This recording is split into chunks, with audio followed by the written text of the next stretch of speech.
신유학에 대해서 시기를 짧게 설명을 할게요.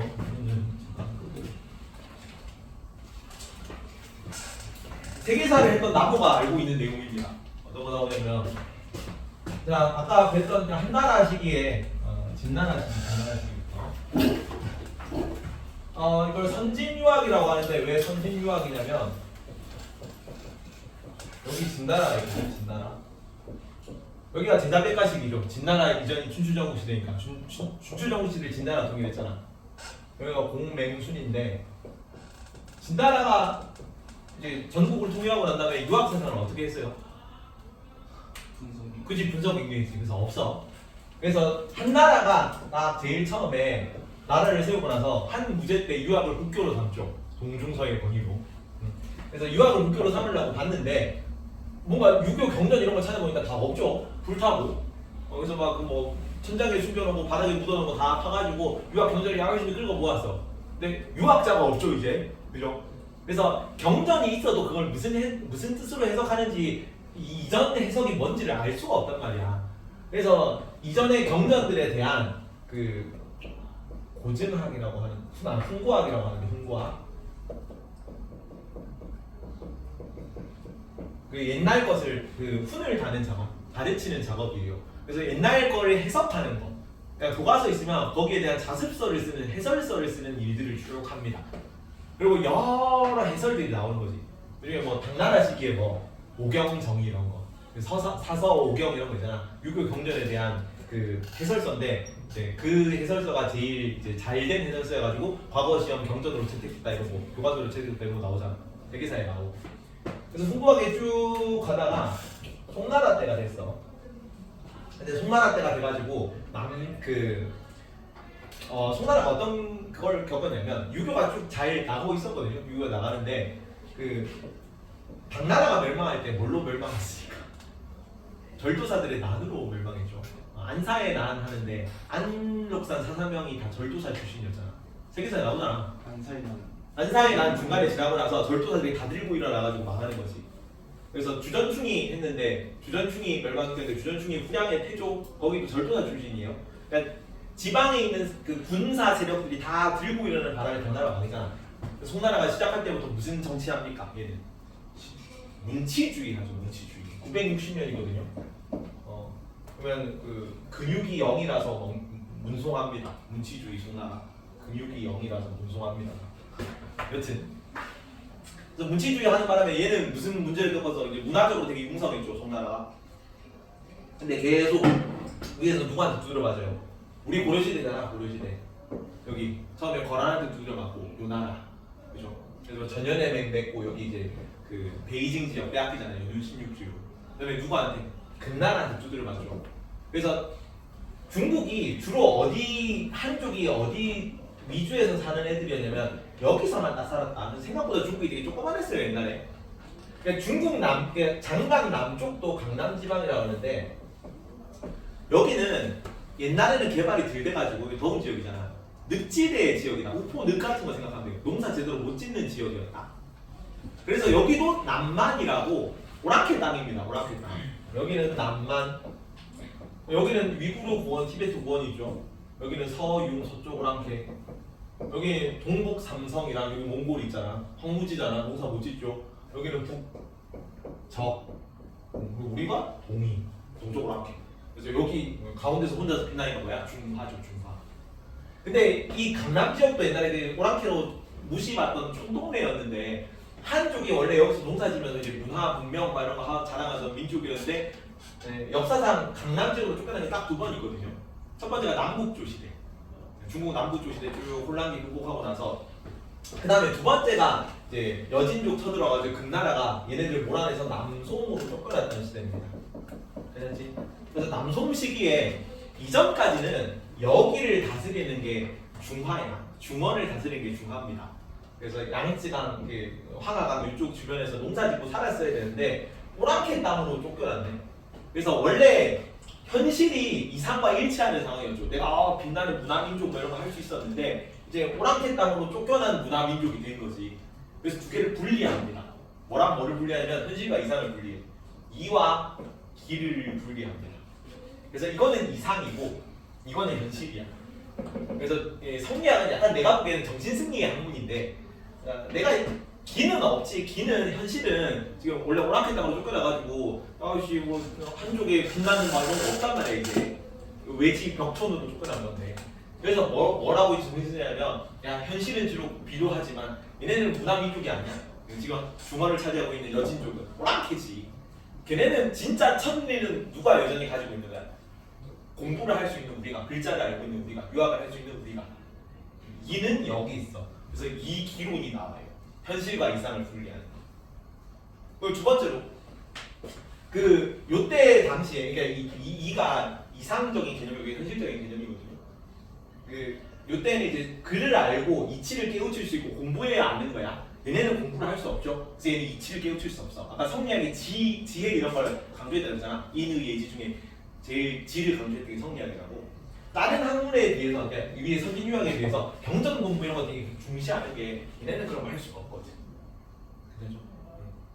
그리고 원래 유교가 조금 민간 신앙으로 퍼지기 힘들었던 게 지배층의 정치 사상은 이제 경전 중심 학문이었기 때문에 정치 제도랑 관료제랑 결합하기 쉬웠는데 뭐가 조금 약했냐면 세계관 설정이 좀 약했어. 뭔 얘기냐면 불교는 실천윤리거든요. 불교는 세상 만물을 구성하는 근본 원리 뭐 이런 게 있어. 연기라는 겁니다. 나중에 배우겠지만. 도교도 세상 만물을 구성하는 근본 원리 이런 게 있어요. 도라는 단어로 써요. 근데 유교는 그런 걸 얘기 안 해. 사후 세계도 얘기 안 하고요. 세상 바깥에 무엇이 있는지도 얘기 안 합니다. 공자님이 공자님 제자가 공자님 보고 공자님 귀신은 실제로 존재합니까? 라고 물으니까 사람의 일도 제대로 모르겠는데 어떻게 귀신의 일을 알겠는가? 신경 쓰지 말라 그러거든. 나도 모르겠다 그래. 원래 그런 건 관심 분야가 아닙니다. 지금 이 사회원은 어떻게 수습할까, 좋은 제도를 만들까가 유교의 관심사였다고. 그러니까 뭐가 될 수 없냐면 민간 신앙이 될 수가 없었어요. 이해가? 그래서 이 유교, 불교, 도교, 그러니까 불교, 도교의 이런 세계관을 좀 받아들여요. 유교 경전이 사서 오경이 있는데 그나마 조금 추상적인 세계관 설정 이런 걸 얘기하는 게 주역이라고 있거든. 이 주역에서 팔괴, 태극 이런 개념을 가져오는 겁니다. 이제 유교, 불교의 이제 세계관 싸움에 승리하기에 세상 만물의 근본 원리를 정해. 그게 이와 기야. 이게 시대적 상황하고 좀 일치했던 거지. 그래서 그냥 처음 나올 때는 주자라는 사람이 얘기했거든요. 남송의 주희라는 사람이다. 주희인데 이제 좀 뛰어난 선생님들한테 뭔가 사상을 만든 성인들한테는 자라는 칭호를 붙여줘요. 그래서 쯔이, 중국어로 쯔이인데 큰 선생님이라는 뜻입니다. 그래서 주자라고 불리게 되면서 처음에는 이 풍구학처럼 선진유학을 해석한 여러 해설서 중에 하나였는데 그게 독자적인 학문으로 소문이 되게 되는 거죠. 그거를 성리학이라고 합니다. 쉽죠? 여기 히읗 여기 시읒. 근데 이제 명나라 시기가 되면 뭐가 변하냐면 명나라 시기가 되면 그래서 성리학은 이와 기를 이 기론이 핵심이다. 이가 우월하고 기가 비천한 거야. 원래 유교가 엘리트주의고 위계가 있었는데 그게 더 심해져요. 우리나라에 들어온 게 뭡니까? 이왕 이가 받아들인 게 다 성리학이야. 그죠? 그래서 성리학이 나중에 교조화되면서 근본주의, 원리주의로 돌아가게 되면서 이와 기에 대한 차별이 더 심해지거든. 그래서 우리가 가부장적 지배질서, 양반, 적자, 서자 이런 거 따지고 군자랑 평민이랑 양반이랑 일반 백성들하고 따지고 이렇게 위계설이 된 게 성리학의 근본이 내재해 있는 거야. 그 개념이 더 심화된 거예요. 우리나라 들어와서. 근데 그러다가 이제 명나라 시기가 되면 뭐가 되냐면 명나라가 다시 이 길을 다 통일합니다. 그러니까 중원을 회복해 명나라가. 주원장이 이제 국경 차지하고 국경이 심지어 여기가 수도가 되는 거잖아. 그럼 이제 이 중원을 다 여기를 차지하고 있기 때문에 오랑캐 땅과 이와 기를 분리할 필요가 없어. 현실과 이상이 일치하잖아. 그래서 성리학에 대한 뭔가 좀 집착할 필요가 없어지게 돼요. 자신감 있는 거죠. 내가 이라고 막 주장할 게 정신승리할 필요가 없는 거지. 그리고 얘네는 성리학은 선지후행이라고 합니다. 내가 도덕적 행동을 하려면 먼저 도덕적 행동이 뭔지를 공부해야 돼. 경전 공부 중시하거든. 왜냐면 얘네들은 아까 오락캐들은 경전 공부를 못하니까요. 근데 이제는 명나라 시기가 되면 상업이 되게 발달하는 시기란 말이에요. 그래서 명나라 시기에 여기 양지강 하구 이런 데서 이제 상인 계층이 많이 성장해. 상인 계층이 막 장사하고 얘네들이 이제 새로운 지배 계층으로 나중에 토지 갖춘 신사층으로 겹치게 성장하는 건데 얘네들이 경전 공부를 많이 안 했겠죠. 그러면 이제 선지후행해야 된다는 것보다 뭐가 좋겠어? 그냥 아는 것이 도덕야, 그냥 행동하는 것이고 도덕자와 아는 것과 똑같은 것이다. 지행합의, 행동을 좀 중시하는 양명학이 그래서 나오게 된다고. 양명학이라고 합니다. 그래서 요거 두 개 비교할 거예요. 근데 둘 다 여기는 주자가 성리학 얘기하는 거는 왕수인이 양명학 얘기하는 거는 전부 다 맹자를 어떻게 해석하냐에 따른 적통 논쟁인 거예요. 또. 그래서 맹자 사상에 대한 용어가 똑같이 나올 거다. 뒤에 설명하겠지만 여기도 용어만 바뀐다고 했죠 아까. 여기도 양지 똑같이 나와요. 양망에서 양지를 굉장히 강조할 겁니다. 그러고 나서 나중에 청나라가 다시 이거는 제대로 안 나오지만 청나라 때 고증학까지만 설명합시다. 자, 청나라가 여진족이 세운 나라거든요. 그래서 여기 다시 오랑캐다. 명나라가 통일했다가 다시 오랑캐한테 지배당하는 거죠. 근데 이제 청나라가 이제 유학 경전 이런 거 하는 건 다 이제 한족 중심 그거거든요. 한족 중심의 학문이야 유학이라는 거 원래. 그래서 사상적인 거 들어가는 거, 한족을 찬양하고 뭐 이게 이민족을 좀 비판하는 그런 서적들은 전부 다 검열해요. 그걸 위해서 뭐 합니까? 그 뭐 서적 편찬, 대규모 서적 편찬 작업 이런 거 하잖아. 그러면서 이제 한족을 옹호하거나 이제 여진족을 만주족을 비판하는 서적들은 다 불태우거든요. 문자이록이라 그러지. 그래서 그런 거 막 하면서 이제 사상적인 얘기를 할 수가 없어. 유학 경전 얘기할 때도 뭐 군자라면 몬지기 뭐 이런 거 아니고 그냥 옛날 있었던 경전들의 사실관계 검증, 실질적인 것을 증명하는 거, 옛것을 증명한다. 그래서 고증학 같은 학문이 발달해요. 이게 나중에 우리나라한테 실학에 영향을 미치고, 양명학도 나중에 우리나라 강화학파에 짧게 영향을 미칠 거고, 성리학은 이왕 이 성리학에서 길게 배울 거죠. 그렇죠? 그래서 여기 고증학 같은 거 보면 이런 느낌이거든요. 공자님이 제자한테 카톡을 했대. 근데 그 시대에는 카톡이 없죠. 카톡이 있었다는 얘기는 얘는 카톡이 등장하고 난 뒤에 만들어진 경전이구나. 당대 자료는 아닌데 그 뭐 어떤 뭐 이런 일화들이 내려와가지고 이 시기쯤 편찬됐구나를 증명하는 그런 걸 했어요. 과학적 연구 방법이 그런 거. 서양 문화도 이게 많이 들어오던 시기여가지고 청나라 때 성교사들 들어오면서 서양 과학 기술 연구 방법 그래서 실질적인 걸 연구하는 데서 고증학 실증주의 뭐 이렇게 얘기를 이런 내용이고요. 짧게 배경 설명이었고 그래서 이기론이 핵심이기 때문에 이기론을 먼저 봅니다. 이기론을 제일 앞에 보면은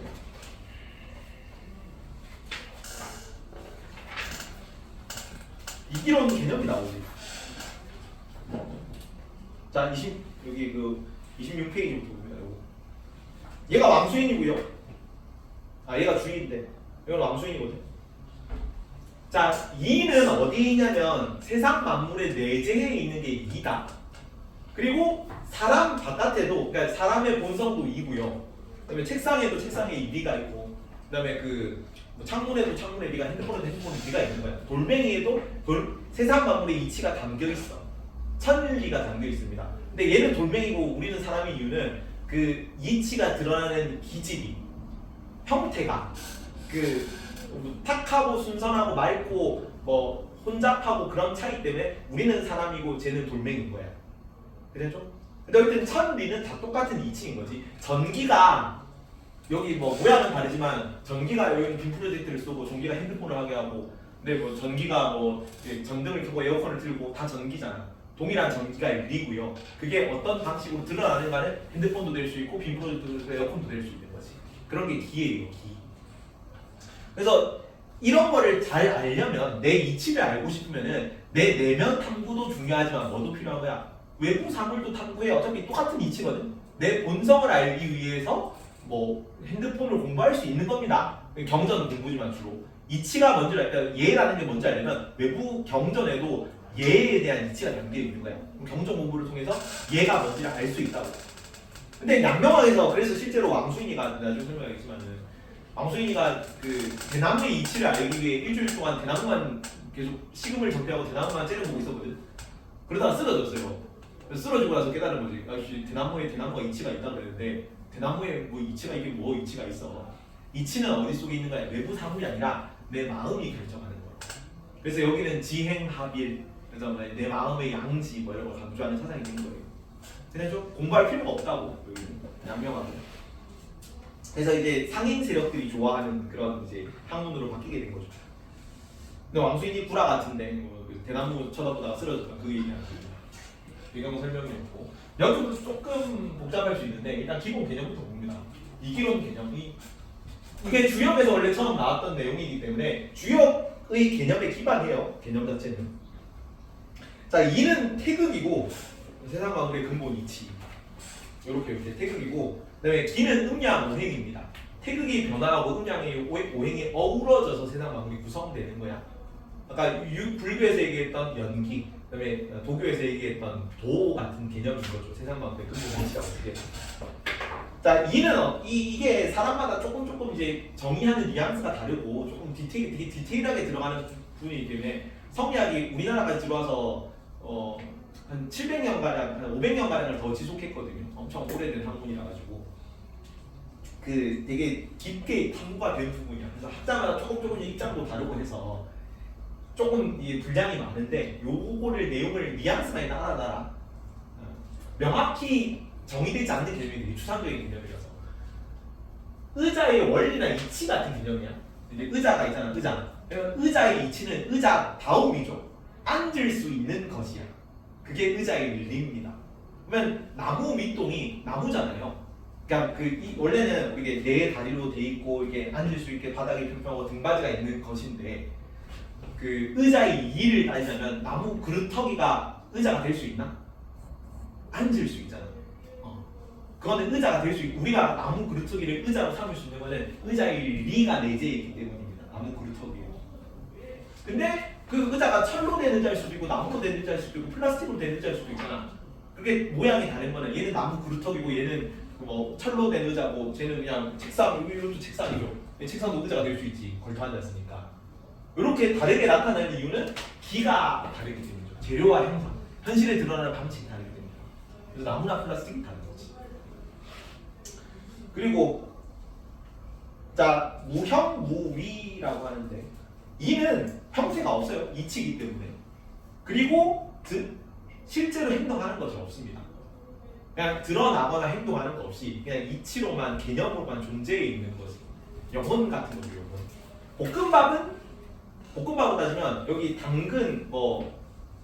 당근 채소, 야채 뭐 이런 게 볶음밥이고 기고 그다음에 볶음밥의 레시피가 이예요.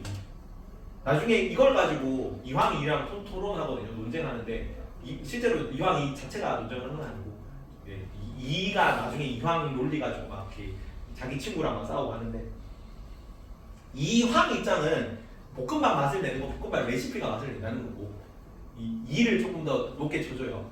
그다음에 이 입장은 당근과 야채가 케첩이 볶음밥 맛을 낸다는 거야. 기가 실제로 이제 조금 기의 의의를 좀 더 높게 치는 거지. 그리고 이는 아까 순서는 무학화됐죠. 본성이 리다, 사덕이 리입니다. 인간 본성은 사덕을 리라고. 그래서 순서 무학하고 도심이라고 불립니다. 도를 따르는 마음이야. 그리고 기질은 가선가악합니다. 기는 선으로 흐를 수도 있고 악으로 흐를 수도 있다. 이거 악한 마음이라고 틀립니다. 욕구 자체는 선하지도 악하지도 않죠. 선한 욕구도 있을 수 있잖아. 악한 욕구도 있을 수 있고. 그걸 잘 절제해서 무분별하게 흐르지 않게 하는 게 중요한 거고. 그래서 가선가악한 기가 됩니다. 이는 불변하고 보편적인 겁니다. 그래서 항상 있는 거, 이치니까, 근본 이치니까. 해는 동쪽에서 뜬다 같은 거죠.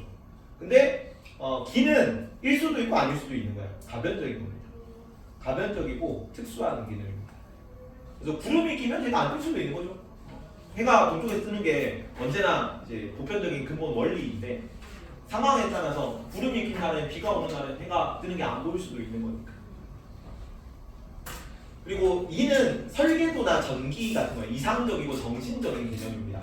그래서 집의 설계도 이런 거 하면 집의 모습이 이렇게 딱 그려지어 있는 거지. 그 집에 뭐 되게 만들어질 거라고 생각되는 개념. 그게 실제로 만들어지는 거는 건축물은 기인 거지. 이거는 이상이고 정신이고 이거는 현실이고 육체이고. 그리고 이게 전기 같은 개념이고 기계를 돌리는 거잖아. 기계가 작동할 수 있게 만드는 거. 이가 들어와야 정신이 있어야 가전제품이 작동할 수 있죠. 이게 육체 같은 개념이라고. 그리고 서양 철학에서는 이제 아직 안 배웠지만 그 플라톤 철학이랑 조금 다르긴 해요. 왜냐면은 기라는 거는 그 플라톤의 현실계는 물질적인 거거든요. 그러니까 거기도 물질과 이상세계가 완전 분리되어 있는데, 근데 동양 철학의 기도 비물질적 개념이야. 추상적 개념이야. 작용입니다. 작용 엄밀하게 말하면. 근데 고등학교 과정에서는 그냥 물질로 퉁치세요. 퉁쳐도 무방합니다. 거의 그런 식으로 내가 묘사를 해놨기 때문에. 그래서 이데아 같은 개념은 좀 우월한 다른 세계, 이상적인 세계 같은 거, 그런 게 형 이상학적 개념 이데아가 이고요. 그 다음에 현실의 이데아의 그림자인 현실 세계, 이런 거는 형 이하학적인 거는 기다. 이 정도 느낌으로 이해하십시오. 괜찮니? 그리고 나중에 이기론 참고할 때, 자, 주희가 이와 기에 대해서 이렇게 얘기했습니다. 이는 뭐냐? 하늘의 달이야, 하늘의 달. 세상 만물의 근본 이치죠. 모든 달들이 이제 하늘에 있는 달이 근본인 단 하나뿐인 달이잖아. 그리고 기는 그 달이 현실 세계에 드러나는 모습이지. 그래서 호수의 달, 술잔의 달, 그릇의 달이 기야. 괜찮죠? 그리고 이황은 이걸 어떻게 표현했냐면 사람이 리고 말이 기예요. 를 봅니다.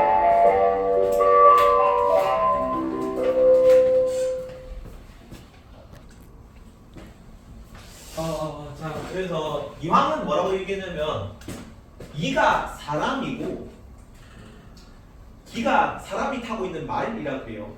그러니까 말이 움직일 때 사람이 말을 끌고 가잖아. 그러면 그건 이제 사람이 움직이는 거니까 말이 움직이는 겁니다. 사람은 움직입니까? 안 움직입니까? 안 움직이죠. 내가 말이 움직이는데 사람이 같이 올라타서 움직인 거지. 이 자체가 의자의 이 자체가 의자를 구성하지 않는다고.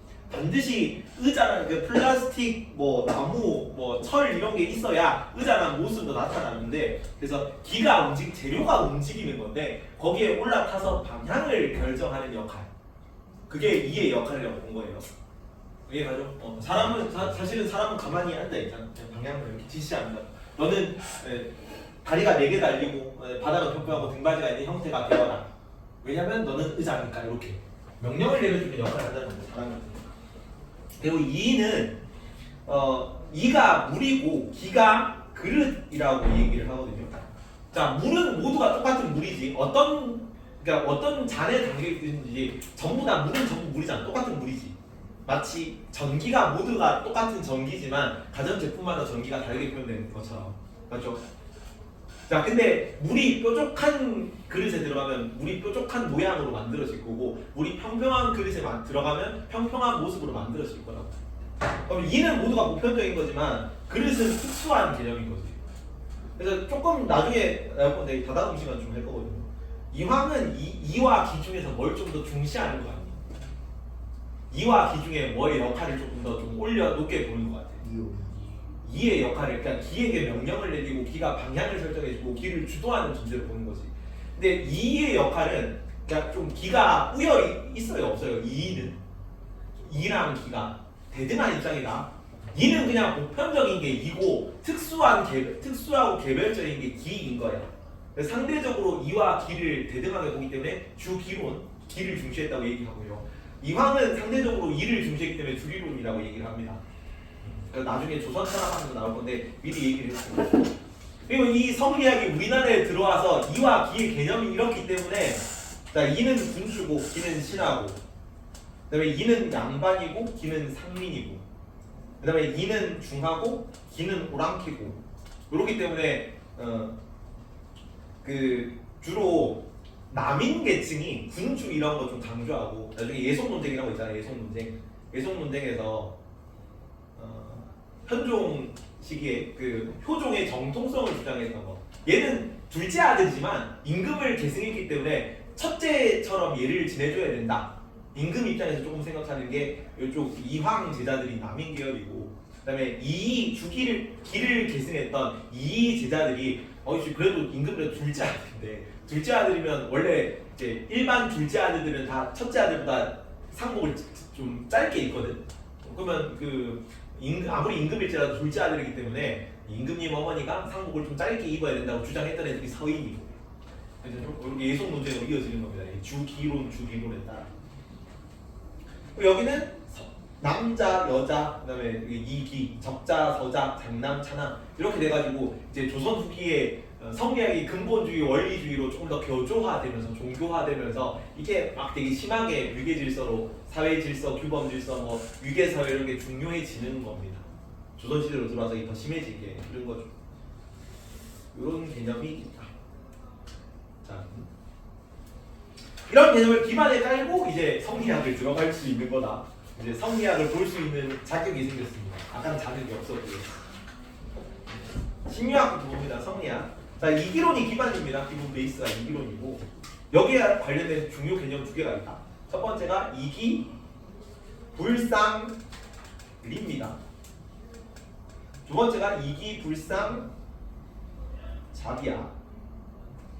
이기 불상리는 이와 기는 항상 붙어 있다는 얘기입니다. 분리되지 않는다가 불상, 서로 상자를 써요. 서로 분리되지 않는다가 이 불상을 립니다. 그러니까 의자가 구성되려면 의자라는 개념과 철, 나무, 플라스틱이 반드시 만나야 돼. 사람도 움직이려면 육체와 영혼이 같이 있어야 돼. 그렇지? 이거는 현실적으로는 이와 기가 분리되지 않는 거고 현실적 역할입니다. 현실적 입장에서는 드러날 때는 분리될 수 없고요. 근데 이와 기는 서로 섞일 수가 없어. 개념상으로는 명확히 구분됩니다. 그러니까 의자다움과 의자의 재료는 다른 거야. 육체와 영혼은 다른 거야. 그지? 가전제품과 전기는 서로 구분되는 거지. 그래서 현실로 드러날 때는 실제적으로 항상 붙어있지만 혼자는 드러날 수 없지만 개념상으로는 명확히 분리되는 개념이라고, 섞일 수 없는 개념이라고. 요 두 가지 나중에 이기 불상의 리는 그래서 나중에 이황이 이의 좀 순선한 독립성, 자립성을 강조하는 중에서 이황이 강조할 거고요. 기의 역할을 강조하는 이가 반드시 이는 기를 통해서만 드러나 라고 얘기하면서 이기 불상 잡을 강조할 겁니다. 한번 조선 유학 때 같이 봅시다. 자, 그리고 두 번째 이와 기와 관련된 이런 내용들도 이것도 알고 있어야 되는데 이일분수라 그래요. 이는 하나지만 만물에 나뉘어 들어간다. 이는 하나이나 만물에 나누어 들어가 있다. 그 다음에 이동기이라고 합니다. 이는 똑같지만 기는 서로 다르다. 이동기. 다르지 않나요? 한자가 잘못 들어가 있고 미치기 있지 않나요? 이렇게 있습니다. 알 필요 없고요. 자, 이 나중에 이가 뭐라고 할 거냐면 이는 서로 통하고 모두가 연결되어 있는 거지. 그 그릇에 담긴 물. 이는 모두 통하고 기는 그릇의 이제 특징적인 거, 특수한 거니까 기의 모양에 국한된다는 얘기야. 그런 것처럼 이는 전부 다 하나인 거예요. 예. 빈 프로젝트에 가는 거든 그 핸드폰에 가는 거든 히터에 가는 거든 모든 전기는 다 동일한 전기라. 하지만 이 어떤 가전제품에서 작동되느냐에 따라 불빛이 나올 수도 있고 히터가 나올 수도 있고 따뜻한 바람이 나올 수도 있는 거죠. 그래서 이는 모두 같지만 기는 모두 다르다. 이런 게 기반에 깔려 있는 거야. 이 기본 전제들을 가지고 나중에 학자들끼리 싸울 겁니다. 자, 그리고 이가 모두 같은데 왜 얘는 책상이고 나는 사람이고 너네는 학생이고 나는 강사냐? 자, 기의 정편, 통색과 청탁도 알 필요 없어요. 이거 조금 심한 내용인데 이거에 따라 사람과 사물이 군자와 범인이 구별된다. 자, 기의 운행 중 바르고 통하는 것, 여기 정편, 통색이거든요. 바르고 통하는 것은 인간이고 정하고 통하는 것, 그 다음에 치우치고 막힌 것, 편하고 색한 것, 이게 사물이다. 그리고 인간 중에서도 맑고 순수한 것, 청하고 청탄수, 수는 청하고 수한 것은 군자가 되고 성인이 되고, 그 다음에 탁하고 박한 것, 난잡한 것은 일반 범인이 되는 거죠. 그래서 기질의 차이 때문에 성인이 사물이 되고 사람이 되고 성인이 되고 범인이 되기 때문에 이는 모두 똑같이 본성은 다 동일하게 선하게 태어났기 때문에 본성은 변할 필요가 있어 없어? 없어. 그럼 뭘 변화시켜야 돼? 기질을 변화시키려는 얘기를 해요. 그지? 이게 맹자가 얘기했던 과욕의 개념이다. 이거를 나중에 이는 교기질이라는 단어를 쓸 겁니다. 기질을 교정하라. 여기까지가 이기론이고요. 이기론. 세상 만물이 이와 기로 구성되어 있다는 거고. 그래서 우리는 어떻게 수양을 해야 되는가? 수양론이 우리가 인간 본성이 어떻게 구성되는가? 이와 기에 따라 인간 본성도 이와 기로 나눠지겠죠. 세상 만물이 다 이와 기로 나눠져 있으니까. 그래서 여기에 기반해서 인간 본성에 대한 논의가 심성론이 나오는 거예요. 자, 인간 본성은 뭐냐면 심 안에 성과 정이 나눠지거든요. 뭔 얘기냐면 일단 요거부터 신통성정이라고 합니다. 5번에 신통성정.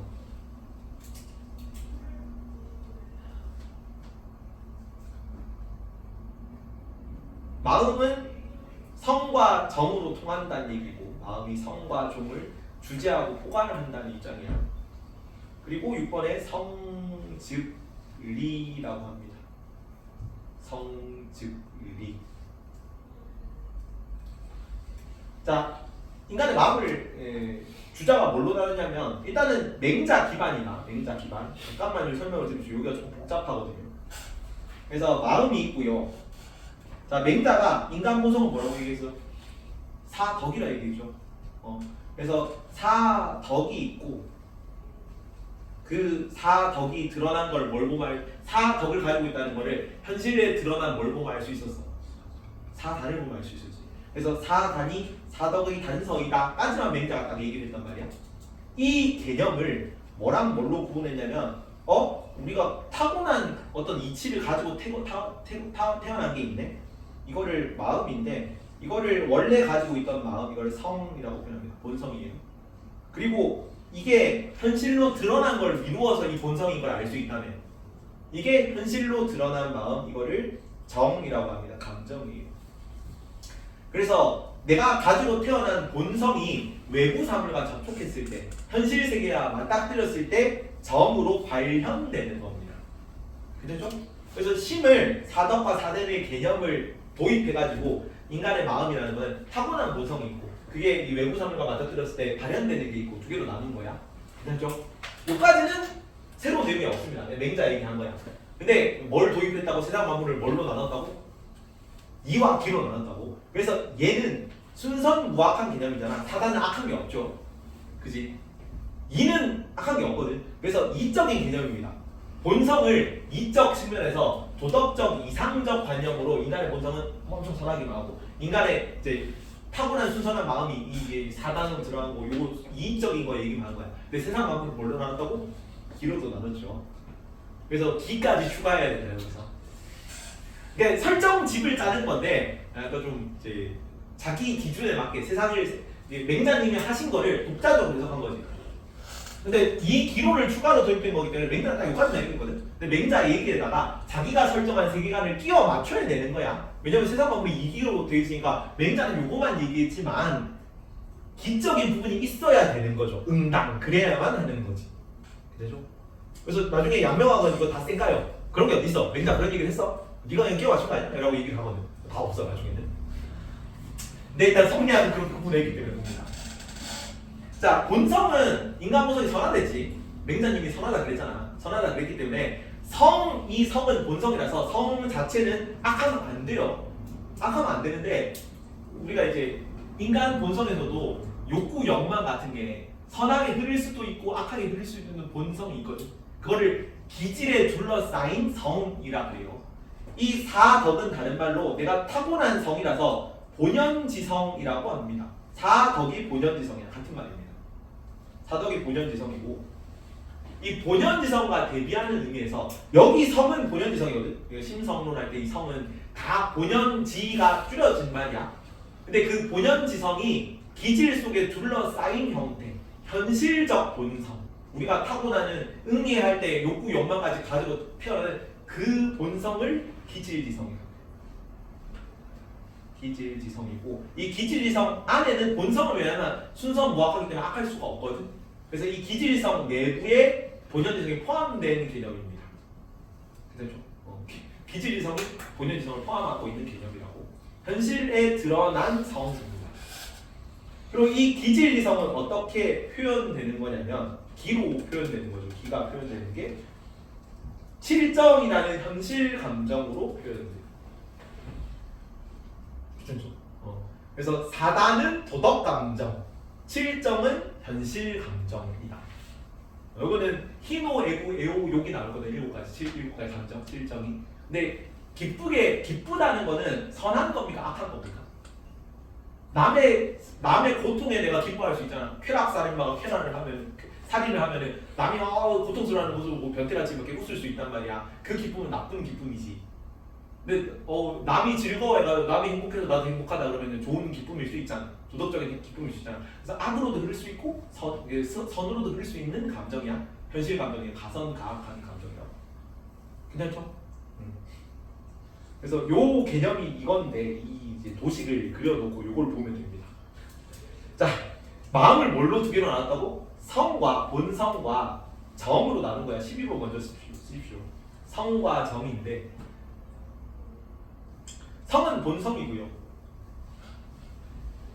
인간이 가지고 태어났는데 아직 발현되지 않은 마음이라 그래서 미발심이라는 단어를 씁니다.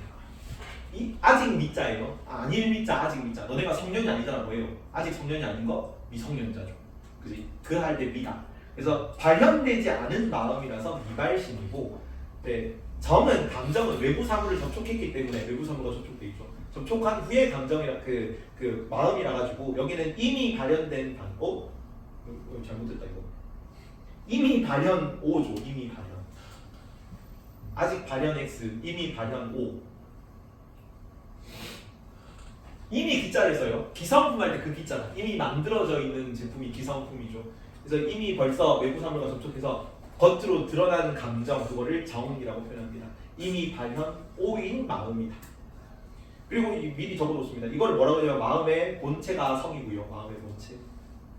마음의 작용이 정입니다. 비슷한 단어를 용어를 바꿔서 계속 뭐가 나오거든. 그냥 마음의 작용이다 하면 이게 이구나, 성이구나 알았네.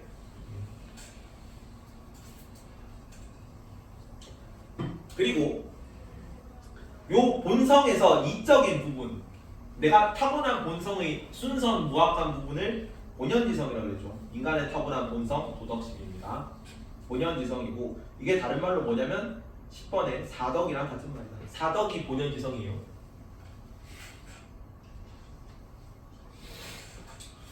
그리고 현실에 드러난 본성, 기질에 둘러싸인 도덕적 마음, 기질 속의 본연지성을 뭐라고 한다고?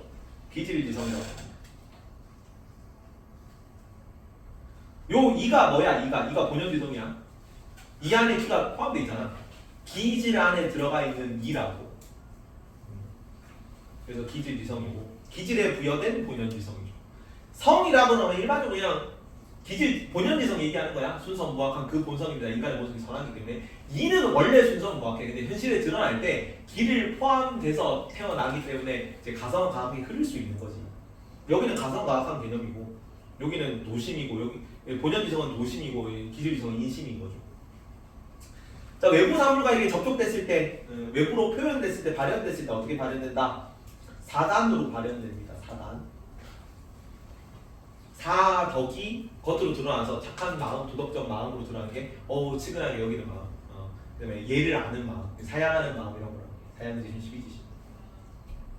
이 사단이 뭐였냐 앞에? 나무 기억나요? 사단이 뭐가 사단이었습니까?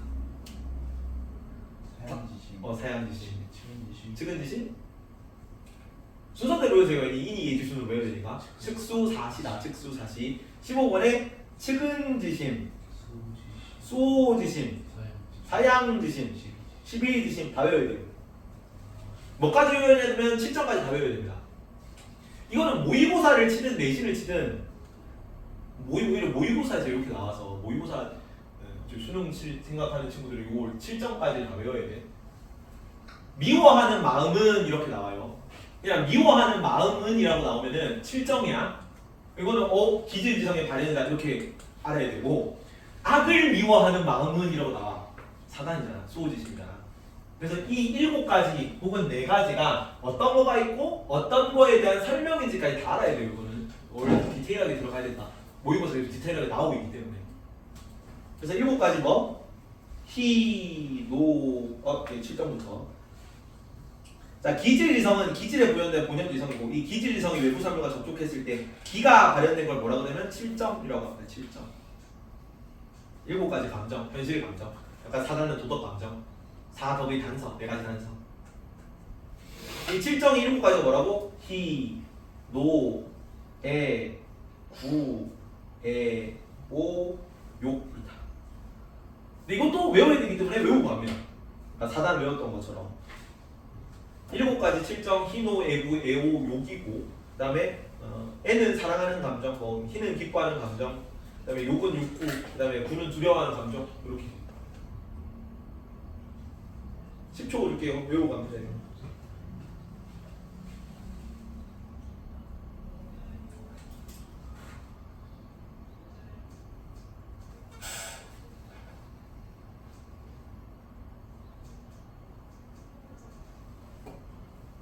7정이 뭐지? 둘다 발음이 뭐 아니, 그지. 7정의 종류가 뭐가 있어요? 희노 애구 예. 애오 욕이다. 희는 뭐고? 즐거움 기쁠 희자죠. 노는 성냄, 애는 슬플 슬플 애도 되고 사랑해도 되고 지금 애가 두 개라고 한자는 다릅니다. 슬플 애, 기쁠 애. 아니 사랑해, 슬플 애. 사랑도 애고 슬픔도 애입니다. 구는 두려워하는 감정. 애는 사랑 혹은 슬픔. 오는 미움. 욕은 욕구. 이렇게 일곱 가지가 있다. 7정이다. 현주의 감정이다. 이렇게 돼 있고. 자, 주장은 뭐라고 얘기했냐면 본연지성은 오직 이만을 가리켜서 말하는 것이고 비질성은 이와 기를 섞어서 말하는 것입니다. 본연지성 이게 이 그 자체야. 우리 타고난 도덕적 개념, 도덕적 감정 그 자체, 본성 그 자체. 그다음에 기질성은 이 본연지성하고 기질이 섞여서 나타나는 거라고. 그리고 사단은 니의 발이고 본연지성의 발이지. 니가 본연지성이기 때문에. 그다음에 7정은 기의 발이다. 근데 나중에 보면은 뭐가 좀 논쟁이 되냐면 이왕 2에서도 자세히 보겠지만 얘는 이 그 자체의 발이거든요. 본연지성. 근데 여기는 뭐가 문제야? 기질지성은 2 플러스 기인데 7정은 뭐의 발현이니? 2 플러스 기의 발현이 아니고 기질지성의 발현이라고 얘기를 안 해. 기의 발현이라고 그래. 그럼 여기 있는 2가 발현된 게 기질지성인데 이 2가 움직일 수 있는 걸까 없는 걸까? 요게 나중에 설정 구멍 때문에 이왕이가 엄청 많이 싸워요. 하여튼 이때는 이제 조선시대 가지고 500년 더 가거든요. 조선시대 500년 동안 성리학이 졌기 때문에 처음 이거를 설정을 짤 때 이렇게까지 500년 동안 물고 뜯고 할 줄 몰랐던 거죠. 근데 이제 이거 이제 내 생각은 주자가 이걸 이렇게 해석한 것 같아.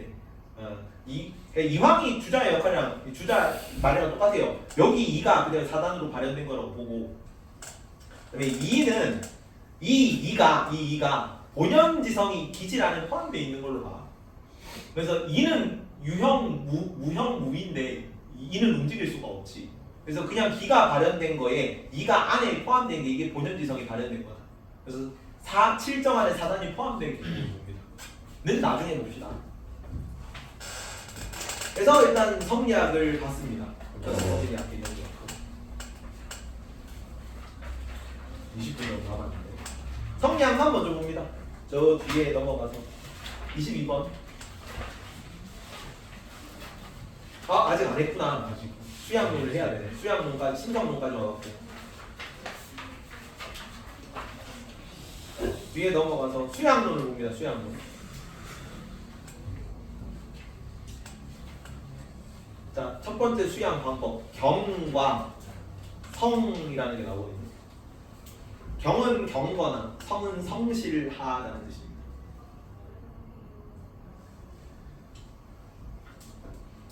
자, 세상 만물에 다 2가 나눠져 들어가 있죠. 2일 분수기 때문에. 그러면 2일 분수니까 내 내면에도 이치가 있는 거죠. 그래서 내면 탐구 방식이야. 자, 본성이 순서 무학한 거기 때문에 뭐가 악하게 발현될 수 있는 거야. 뭐가 기질로 발현될 수 있는 거야. 내 순서 무학한 본성이 외부 사람과 접촉했을 때 선으로 흘 수도 있고 악으로 흘 수도 있는 거예요. 그래서 도덕적 감정 그 자체, 타고난 순서 무학한 본성에 집중하는 상태를 경이라고 합니다. 경. 뭐랑 비슷한 거냐면 경과남이고 뭐랑 비슷한 거냐면 불교의 참선정을 하잖아. 이거랑 유사해요. 유사한 개념인데 그 유교하는데 참선이라고 용어를 쓸 수가 없죠. 선이라는 단어를 쓸 수가 없으니까 그거랑 비스무리하게 경이라는 단어를 쓴 겁니다. 그래서 외부 사물을 차단하고 스마트폰 던져두고 딱 공부에 집중하는 상태.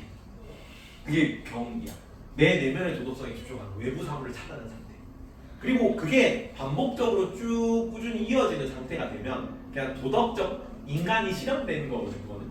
그게 성실한 상태입니다. 그래서 자신 안의 이해 충실한 태도, 경을 반복하면 획득되는 자연적 성성 같은 거야. 경의 실천을 통해 성에 도달하는 개념입니다. 경과 성. 이렇게 실천을 한다. 그리고 이 경을 실천한 방법들이 여러 가지 나오거든요. 다 외워야 돼요.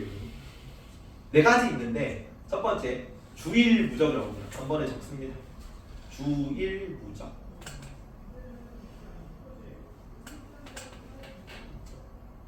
4번에 정제엄수. 5번에 상성성. 일단 적으세요. 6번에 신도. 주일무적, 정제엄수, 상성성, 신독인데 주일무적은 이 주자가 집중하다 그 주인 주자거든요. 하나에 집중해서 하나가 주가 되어서 두루적자를 쓰는데 돌아다님이 없다는 얘기야. 두루 돌아다님이 없이 하나에 집중하는 상태. 집중해라는 뜻입니다. 그냥 주일무적. 작년까지 내가 이제 집중 안 하면 유사할 때는 주일무적 했는데 집중하라는 얘기야. 주일무적. 그다음에 정제엄숙은 몸가짐을 엄숙하게 하란 말입니다. 보유하고 가진 하나에 엄숙하게 몸가짐을 정돈하는 태도. 다리 꼬지 말라는 얘기죠. 턱 괴지 말라는 얘기입니다. 여기 적어놨잖아. 다리 꼬지 마. 그냥 경이 참선됐잖아. 내 내면의 도덕성에 집중하는 상태잖아. 나 자신에게 몰입해 있는 상태야. 공부를 할 때 공부라는 여기에 수양 방법은 내면 성찰은 경전 공부를 병행하기 때문에 당연히 공부를 할 때는 유교처럼 해야 되는 겁니다. 공부하는 상태랑 비슷해. 집중해야 되고 다리 꼬면 안 되고 상성성 항상 깨어 있어야 되죠. 각성하다 할 때 성자예요. 항상 각성에 있어라. 졸지 말라는 얘기입니다. 각성에 있어라. 그다음에 신독. 홀로 독자에 상갈 신자를 쓰거든요. 홀로 있을 때도 상가라. 그러니까 감독쌤이 없을 때도 자습을 열심히 하라는 얘기입니다. EPSM 안 들어가도 혼자 공부 열심히 하라고. 그런 거. 그래서 모름지기 공부를 할 때는 유교처럼, 성리학처럼. 이게 경의 실천 방법입니다. 경의 실천 방법. 그리고 뒤에 나올 건데 미리 얘기를 합니다. 이항은 경, 주일무적, 정제엄수, 상성성. 그래서 신도 빼고는 다 강조해. 이황은. 그리고 이는 경, 성, 그다음에 기질을 교정한다. 이제 과욕이나 거인욕 같은 개념이다. 조금 이따 나올 거고. 이는 경과 성을 강조하고 교기질을 강조합니다. 정약용은 신독을 강조할 거예요. 는 조선유학에 나중에 나올 내용인데 내가 미리 다 앞에서 끌어와서 한 번 더 언급하는 거예요. 나중에 나한테 한 번 더 할 겁니다. 지금은 그냥 넘어가자. 그래서 뒤에 나오는 애들 얘는 성리학자잖아. 이왕이 정약이 다 성리학자니까 이 성리학 때부터 내려온 수양 방법 중에 얘는 이거를 강조하는 거야. 그래서 남이 강조하는 걸 여기 다 그냥 끌어다가 그냥 때려 박아 넣은 겁니다. 근데 다 성리학적 수양 방법이야. 그렇지? 그리고 이거 똑같이 아까 맹자가 한 얘기인데 구방신과 가욕입니다. 천리를 보존하고 이가 순서무악한 거였잖아. 순서무악한 천리를 보존하고 내가 사욕, 인욕은 제거하는 대상이 되죠. 욕구가 무절제하게 흐르는 게 무분별하게 흐르는 게 사욕, 인욕이라서 인욕은 제거한다. 구방신, 과욕이랑 똑같아요. 천리를 보존하고 인욕을 제거하는 걸 말합니다. 그걸 이가 뭐라고 얘기냐면 거인욕을 교기질이라는 단어로 얘기해. 기질을 교정한다는 얘기입니다. 똑같은 얘기를 계속 용어만 바꿔서 다르게 얘기하고 있는 겁니다. 자, 수양 방법 아까 경 이런 거 얘기했고 경의 실천 방법 거경인데 거경의 수양 방법들이 이런 게 있어서 상성성, 정제엄수, 주일무적, 신독 같은 게 있었고 근데 전천리 거인욕이 있는데 전천리 거인욕 사욕을 극복하고 천리를 보존하기 위한 수양 방법 이런 게 있습니다. 자, 내외로 돼 있는 게 안내자고 바과대자야. 안쪽으로는 자 이치가 성리학에서는 세상만큼 이치가 있잖아. 내 마음 안에도 이치가 있고 세상 경전에도 책상에도 나무에도 뭐 창문에도 이치가 있는 겁니다. 그래서 외부 사물 탐구도 같이 들어가요. 여기는 양명에서는 이런 얘기를 안 합니다. 양명에서는 내 마음 바깥에 이치가 없거든. 그래서 내 그냥 내면 성찰만 나. 내면 성찰하는 내용으로만 나와요. 양명학은. 근데 여기는 내면 탐구와 외부 사물 탐구가 같이 나온다. 내부 사물 탐구가 거경이라고 합니다. 아까 경이라는 게 내 내면의 본성에 집중하는 상태였죠. 내면 탐구가 거경이고, 그다음에 궁리가 궁자는 궁구하다 궁자, 궁극적으로 탐구하는 궁구야. 궁극적으로 탐구하고 이치를 궁극적으로 탐구하고 외부 사물을 탐구로 나옵니다. 그래서 내외다. 경의 상태에 머물러서 이치를 탐구한다. 내면의 도덕성에도 집중하고 그걸 이제 확충하기 위해서 외면의 이제 경정 연구나 외부 사물 탐구나 세상 이치에 대한 탐구도 같이 한다. 그리고 내면 수양 방법이 존양성찰입니다. 존양성찰. 맹자의 뭐니? 존심양성이야. 다 똑같은 내용 하고 있죠. 똑같은 내용 하는데 용어가 막 새롭게 나오고 뭐가 많이 나오니까 헷갈리는 거죠. 존양성찰. 여기는 구방심 과요, 맹자의 구방심과 과요. 여기는 맹자의 종심양성.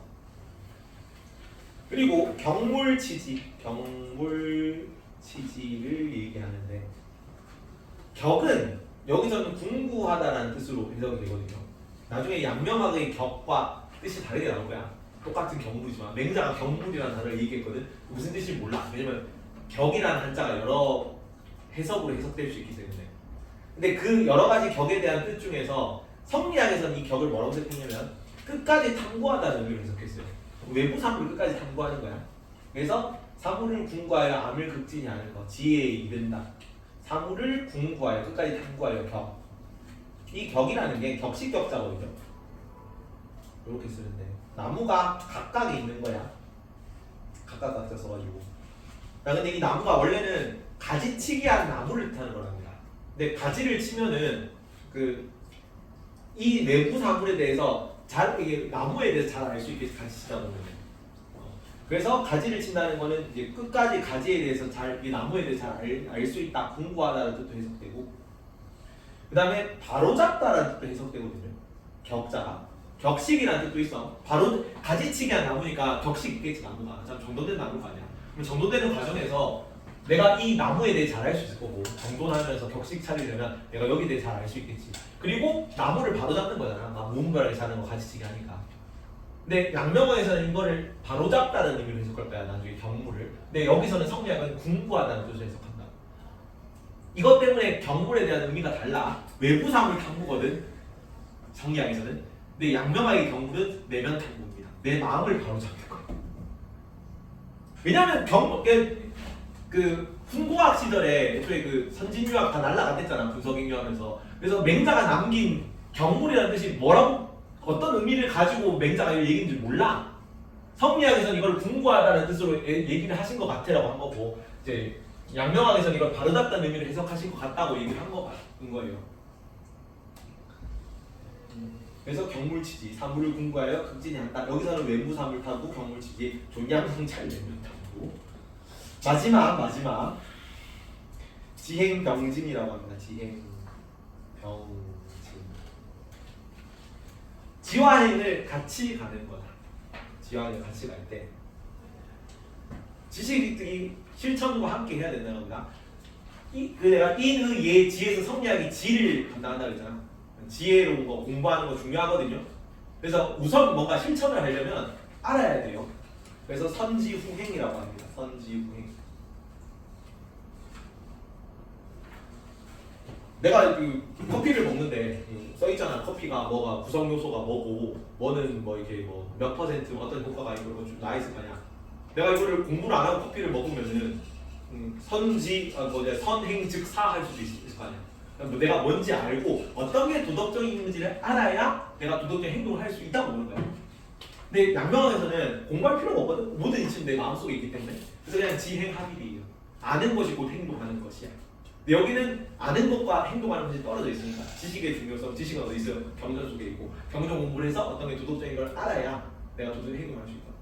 근데 양명학에서는 너는 왜 효를 부모님에게서 찾고 있고 충을 임금에서 찾고 있냐? 충이나 효는 네 마음속에 있는 거지라고 얘기를 해요. 하지만 그렇다고 성리학에서 행동을 병신했느냐 그러면 그건 틀려. 지행병진이다. 그래서 우선도로 따질 때는 지혜가 우선하는데 행동을 하는 게 더 중요하다. 중요도로 따지면 중행경지입니다. 행동이 중하고 지혜는 아는 것은 좀 가벼워 상대죠. 그래서 암과 행동의 일치를 강조했다는 양명학 성리학 공통점이 나온다. 왜냐하면 양명학은 지행합일이고 완전히 붙어있어서 떨어지지 않아. 근데 성리학은 둘이 분리되어 있지만 같이 가고자 한다. 지행 병진이기 때문에 제일 어려운 개념이 지나갔고요. 다음 양명학 10분 남았네. 미안한데 빨리 합시다. 빨리. 자, 양명학에서는 이제 시간이 좀 지나가지고 명나라 시기에 다 통일했다 그랬죠. 그래서 굳이 이와 기를 구분할 필요가 없어. 그리고 이제 일주일 동안 대나무 쳐다보다 기절한 다음에 이랑 이가 세상 만물에 따로 나누어져 있는 게 아니다. 그냥 내 마음 안에 다 이치가 내재해 있는 거라라는 입장인 거예요. 여기는. 그래서 여기는 마음 속에 예전에 아까 성리학은 어떻게 나왔어? 심에 성과 정이 있고 여기도 이와 기가 있어가지고 여기가 본연지성, 여기가 기질지성이고 이게 4단, 이게 7점으로 발현되는 개념이었죠. 다 없어요. 이와 기를 나누지 않는다고. 그냥 이 마음 자체의 이치가 내재해 있는 거야. 이 마음이 이치입니다. 그래서 성리학은 왜 성리학이냐면 성즉리의 학문이라서 본성이 이치라서 그 성리학이고요. 성즉리라서 성리학이다. 양명학은 그냥 마음 자체의 이치인 거지. 성정 이렇게 나누지도 않아. 그래서 그냥 심즉리라고 해요. 마음이 곧 이치다. 자, 여기는 심, 즉, 리, 즉, 성이다. 구별하지 않습니다. 근데 성리학에서는 본성이 이치긴 한데 그게 마음은 아니야. 심 안에 성이 포함되는 건데 정은 이치가 아니니까요. 성리학에서는. 근데 양명학에서는 뭐 정이 뭐고 성이 뭐고 이런 구분 안 한다고. 그냥 마음 자체가 인간 본성이야. 그 안에 이치가 내재해 있는 거야. 성선론은 개성하고 있지 그대로. 근데 사단, 뭐 사덕 이런 걸 구분을 안 했을 뿐인 거지. 성리학의 이론을 부정해서 본연지성, 기질지성 구분도 성정 구분도 하지 않습니다. 얘가 훨씬 더 간단해요. 그리고 일주일 동안 그 대나무 쳐다보다 비전했는데 대나무에 이치가 있습니까 없습니까? 없죠. 경전 속에 이치가 있습니까 없습니까? 없죠. 모든 이치는 다 어디에 있는 거야? 심즉리잖아. 내 마음 속에 있는 거죠. 그래서 마음 바깥에는 심, 외, 무리. 마음 바깥에는 이치도 없고 심, 외, 무, 무리다. 마음 바깥에는 물체조차 없어요. 그래서 굳이 서양처럼 따지면 관념론적 입장이야. 다른 데 뭐가 있는지는 알 수가 없어요. 실체가 있는지 알 수 없고 오직 내 마음만 있는 거예요. 내 마음. 마음 바깥에 이치도 사무도 없고. 그래서 성리학을 뭐라고 비판하냐면 성리학에 대해서 야 부모에게서 효도의 이치를 찾고 효도는 네가 하는 거지. 임금에서 충성의 이치를 찾는 그게 무슨 충성이냐. 네가 마음으로 다해야 충성인 거지. 모든 충성과 모든 효도는 네 마음 속에 이미 내재해 있어. 그냥 네 마음에 있는 거를 행동하면 돼. 지행하면 하면 돼. 그리고 그래서 어떤 개념을 굉장히 좋아하냐면 맹자 때부터 양지 양능이 나왔다. 선천적 도덕 인식 능력이 양지고 선천적 도덕 행동 능력이 양능이었죠. 근데 양명학에서는 지식 확충 이런 거, 경전 공부 이런 거 싫어하거든요. 외부에 이치가 없잖아. 경전에 이치가 있지 않다고. 근데 타고난 알미래. 타고난 알. 타고난 도덕 인식 능력이래. 내가 배우지 않아도 알고 있는 지식이래. 지혜래. 얼마나 너무 양명하게 좋아할 것 같은 개념 아니야? 그래서 양지의 의미를 굉장히 띄워주고 되게 과대 해석하고 확대 포장하고 그렇게 과대 포장해요. 양지가 그래서 원래는 맹자 때까지 그렇게까지 중요한 개념이 아니었거든. 4단 사덕이 더 메인이었어. 근데 양지가 거의 그거보다 더 인간 본성 자체가 양지다 급으로 양지의 개념이 올라와. 다른 얘기 하는 게 아니죠. 똑같은 얘기 하는데 내가 생각하기에는 맹자님이 양지를 너무너무 중시했을 것 같다. 이게 진짜 맹자의 사상이다라고 얘기를 하는 겁니다.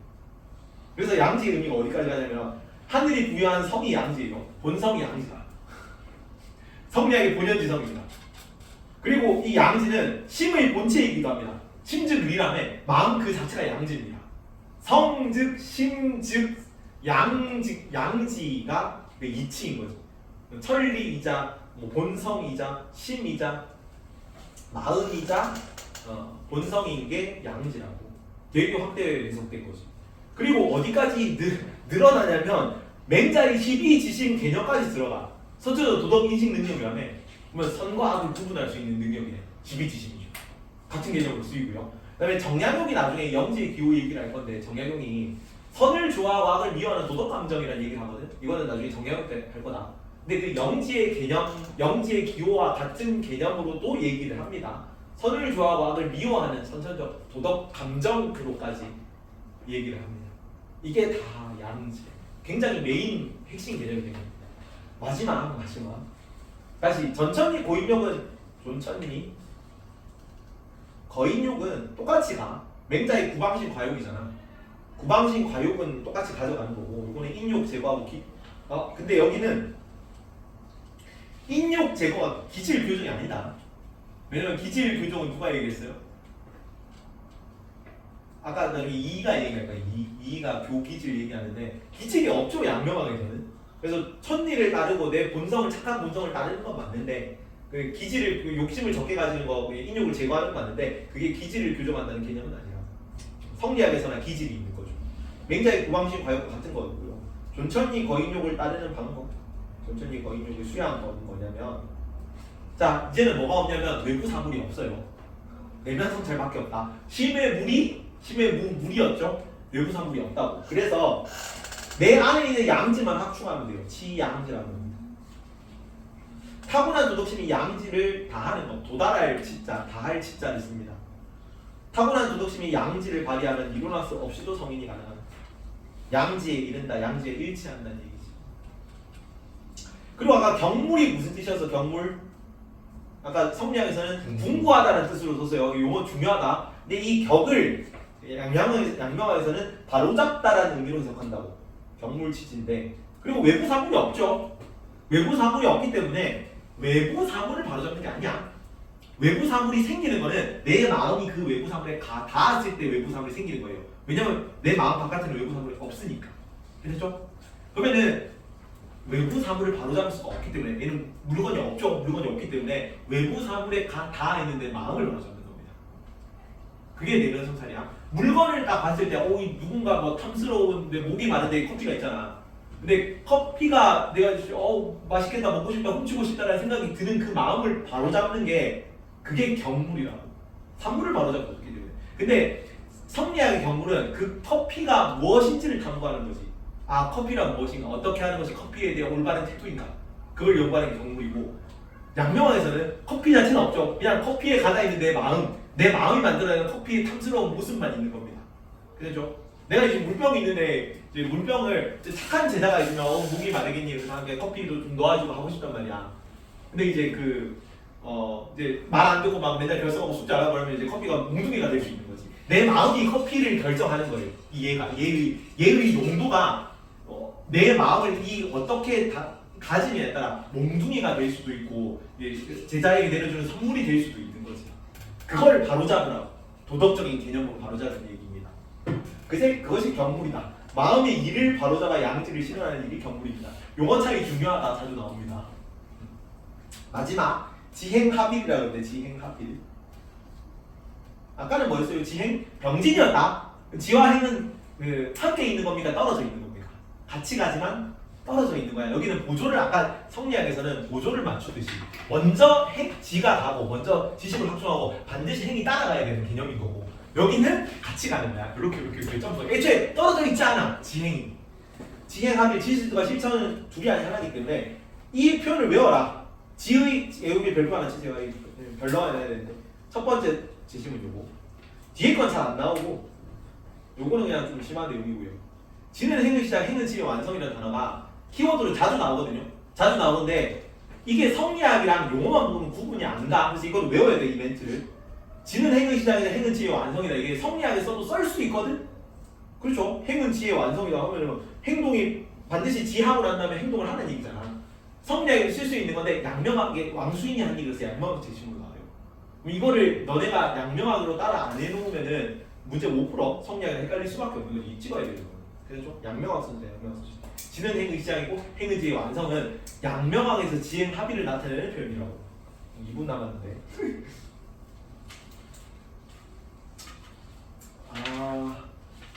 비교까지 보자. 빨리 보자.